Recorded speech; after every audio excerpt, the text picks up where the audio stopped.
Today we have Isabella Bod who will be speaking to us a little bit about her family. So my dad, he's from Ecuador, and my mom is from Puerto Rico. And my dad has a whole bunch of family in Ecuador.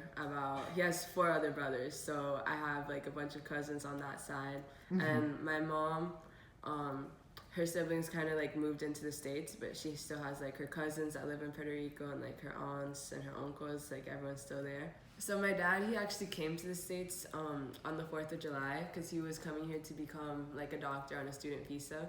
So he did all that stuff and he became a doctor at Jackson, and then that's when he met my mom and married her.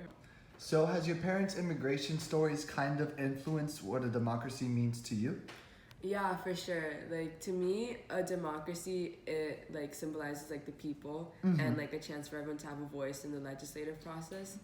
So a couple like months ago, like my dad, he still even went to like vote for Ecuador, like in Miami, because Ecuador makes it mandatory for all their like citizens to vote, like no matter what the circumstance, unless you pay like a fine, which I think is like a great push for everyone to like take part and making like the laws, like and voting for certain things and rights and stuff like that. So would you like to see that system implemented into the United States? Yeah, for sure, because if people don't vote, then you're never gonna see anything happen, and you're never gonna have a say in like what goes on. And even when people don't vote, like they always find a way to criticize what happens when they could have done something to change it. And what are some of the other principles? So we talked about voting, so what are some of the other principles associated with democracy, in your opinion? Well, without voting, then there can be like censorship and like it's like an attack on democracy itself. And I feel like that really limits like what people can do, what people can say.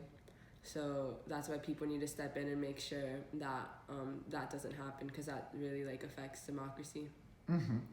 Do you have a favorite quote from a politician or one that you find is like a role model? No.